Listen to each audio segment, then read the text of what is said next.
Olá, galera, tudo bom com vocês? Vamos para a nossa quarta aula sobre figuras de linguagem. Preparados?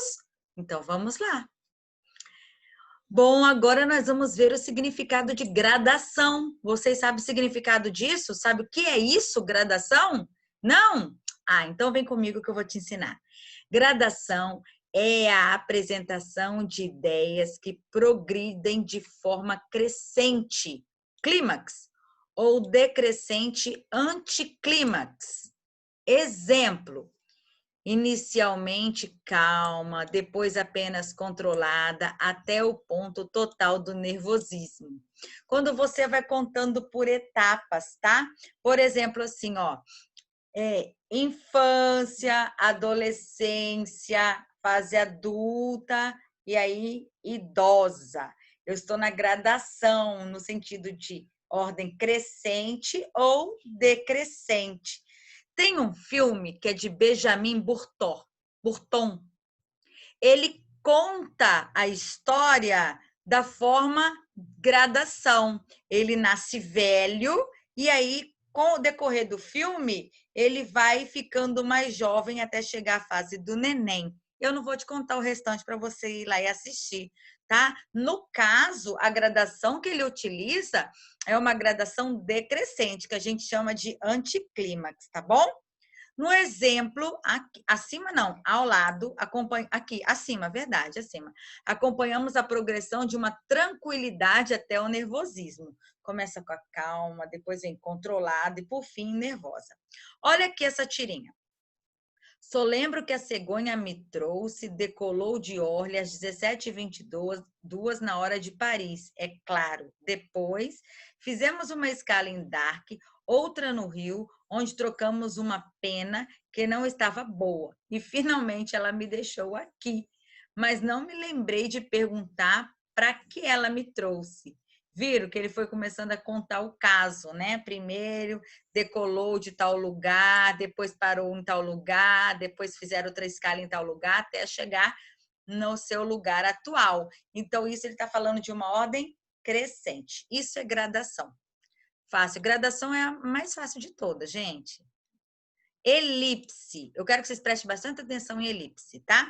Bastante atenção. Elipse é a omissão de uma palavra que se identifica de forma fácil. É a omissão, ela não vai estar na frase, mas pelo meu contexto eu consigo identificar a elipse. Presta atenção no exemplo aí. Tomara que você me entenda. Tomara você me entenda. O que está escondido aqui? Não é o pronome que? Então, eu consigo entender que está faltando algo que está escondido, porque eu consegui entender o contexto. Isso é elipse. Omissão de um termo facilmente identificável pelo contexto. Cheguei cedo hoje. Quem? Eu. Por que eu sei que ele está omitido aqui? Por causa do meu verbo, que está na primeira pessoa. Isso é elipse. Vamos ver aqui na tirinha. Primeiro, ele começou a beliscar entre as refeições. Depois, a comer sanduíche entre as refeições. Agora, ele come refeições entre as refeições. Na tirinha, a personagem foi explicando de forma crescente a ideia, tá? Então, aqui houve uma elipse, ok? Vamos ver agora a zeugma, que também é uma omissão, galera. Tá? É uma omissão aqui, ó. Zeugma é a omissão de uma palavra pelo fato dela já ter sido usada antes. Exemplo, fiz a introdução, ele a conclusão. O que está faltando aqui? O verbo fazer, ó. Fiz a introdução e ele fez a conclusão. Por que ele não foi citada? Por que ele não foi colocada aqui? Porque já foi citada antes. Olha lá. Você é um colírio para os meus olhos, ou um descongestionante nasal para o meu nariz, um antiácido para o meu estômago. Tem gente que não sabe quando parar. Zeugma é a utilizada na segunda e terceira parte do quadrinho. Você é, você é um colírio para os meus olhos. Aí depois ele quer elogiar de novo. um descongestionante para o meu nariz. Quem? Você é, né? Um antiácido para o meu estômago. Quem? Você é. Então, ele não precisou citar nem na segunda e nem na terceira, por ter já citado na primeira. Ó, você é um descongestionante nasal para o meu nariz, você é um antiácido para o meu estômago. Viram? Então, zeugma, ele também é uma omissão, só que ele vai omitir algo que já foi dito no início, já foi usado, enquanto a elipse não foi usado. A elipse eu só consigo entendê-la por meio de um texto como todo. Por isso que eu consigo entendê-la, tá bom? Vamos agora para o hipérbato. O que é hipérbato? É a alteração da ordem direta da oração. Exemplo, são comuns uns anjos, são como os anjos os seus alunos. Está na ordem inversa. A ordem direta seria os seus alunos são como um anjo. Olha o nosso hino nacional. Ouviram do Ipiranga as margens plácidas de um povo heróico brado retumbante. A ordem direta do nosso hino é bem assim, ó. Das margens plácidas do Ipiranga, que é o nome do rio, ouviram um brado retumbante de um povo heróico. Então, o hipérbado é a alteração da ordem direta das frases, tá bom? Exercícios. Vamos lá? Neste período do escritor francês Charles Baudelaire, a gramática, a mesma árida gramática, transforma-se em algo parecido a uma feitiçaria evocatória.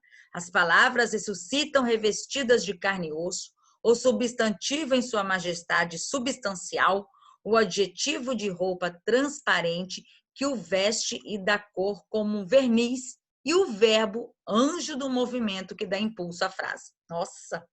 Observa-se o recurso estrutural frasal, o zeugma, o que consiste na a ruptura da organização gramatical da frase, que deixa um dos termos sem função sintática, intercalação de uma ou mais palavras entre o verbo e o pronome átono proclítico, supressão em orações subsequentes de um termo expresso já na primeira oração, ou coordenação de várias palavras pela repetição de uma ou mais conjunções. Zeugma é o que mesmo?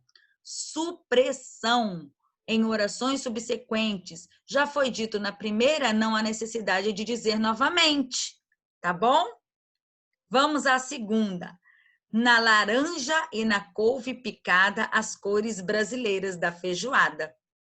No excerto acima, ocorre a figura de sintaxe a que se denomina zeugma, pleonasmo, anáfora, elipse ou metáfora. Na laranja e na couve picada, as cores brasileiras da feijoada. O que ele está falando? Que é uma elipse. Tá? Por quê? Porque na laranja e na couve picada, ele está se referindo à cor da laranja e a cor da couve, verde e amarelo. Não precisou falar, porque pela laranja e pela couve eu já tenho uma noção das cores do Brasil, verde e amarelo. Ok? Vamos ver se tem mais uma? Tem. Não há morte. O encontro de duas expansões ou a expansão de duas formas pode determinar a supressão de duas formas. Pode determinar a supressão de uma delas, mas, rigorosamente, não há morte, há vida, porque a supressão de uma é a condição da sobrevivência da outra, e a destruição não atinge o princípio universal e comum. Daí o caráter conservador é benéfico da guerra. Supõe tu um campo de batatas e duas tribos famintas. As batatas apenas chegam para alimentar uma das tribos, que assim adquire forças para transpor a montanha e ir a outra vertente, onde há batatas em abundância. Mas se as duas tribos dividirem em paz as batatas do campo, não chegam a nutrir-se suficientemente e morrem de inanição. A paz, nesse caso, é a destruição. A guerra é a conservação. Uma das tribos extermina a outra e recolhe os despojos. Daí a alegria da vitória, os hinos, aclamações, recompensas públicas e todos os demais efeitos das ações bélicas.